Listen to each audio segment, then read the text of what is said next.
Hello guys, welcome to my YouTube channel best share analysis में आपका स्वागत है। तो चलिए अब हम बात करने वाले हैं मधुसूदन सिक्योरिटीज़ के बारे में। बेसिकली मधुसूदन सिक्योरिटीज़ को लेके एक न्यूज़ आई है। बोर्ड ऑफ मेंबर्स में मतलब चेंजेस हुआ है। हायर पोजीशन को लेके थोड़ा सा चेंज हुआ है, इसलिए मैंने सोचा बता दूं।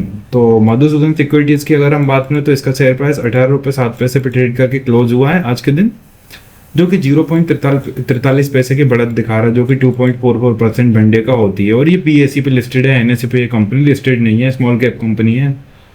तो ये न्यूज आई है। मधुसूदन सिक्योरिटीज लिमिटेड के जो सीएफओ है विश्वनाथ श्रीनिवास रिजाइन कर दिया है उन्होंने, जो इफेक्टिव है 31 मई 2026 से। और रेजिग्नेशन इन्होंने भी ड्यू टू कैरियर चेंज के चलते दिया है। कोई भी मटेरियल रीजन नहीं है और शेयर होल्डिंग रिलेशनशिप इन्वॉल्व हुई है। तो चलिए यहाँ देखते हैं कैसा का दिया है। तो ये दिया है clearly CFO resignation announced.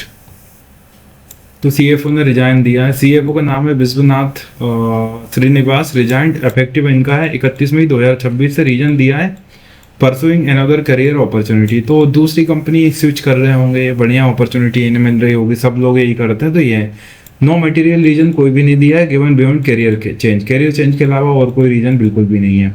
No share holding और डायरेक्टर रिलेशनशिप इन्वॉल्व, कोई भी शेयर होल्डिंग और डायरेक्टर रिलेशनशिप इन्वॉल्व नहीं है। कंपनी ने अनाउंस करा इट्स जो सीएफओ हैं mister Vishwanath Srinivas resigned effective है 31 मई 2026 से and he plan to pursue. और उन्होंने प्लान करा परस्यू करने का different career path. Reason for resignation clearly the CFO clearly mentioned, साफ तौर पे उन्होंने मेंशन करा reason is to explore another career opportunity. कोई अदर कैरियर अपॉर्चुनिटी ये एक्सप्लोर करना चाहते हैं, इसलिए ही कंफर्म्ड, उन्होंने कंफर्म करा कोई भी other material reason influence decision नहीं है। द सीएफओ इज अ की मैनेजरियल पर्सनल रहता है, responsible for managing the companies जो फाइनेंशियल स्ट्रेटेजी है उनके जो मैनेज करते हैं। And the change in CFO में led to a review of transition period for financial management. तो फाइनेंशियल मैनेजमेंट को लेकर थोड़ा सा ट्रांजिशन पीरियड है ही, क्योंकि कोई नया आएगा तो वो अपने हिसाब से काम करेगा।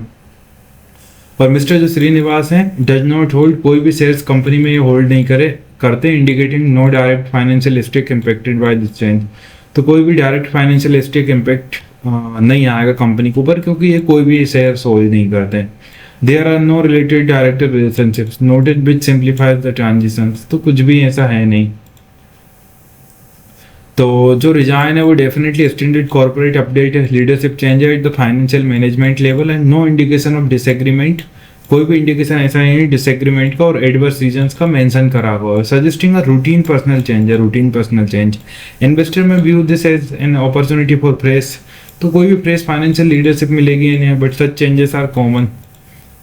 Resignation affected from the close of business hours on 31 मई। तो 31 मई को जो बिजनेस आवर्स हैं वो क्लोज होने के बाद है।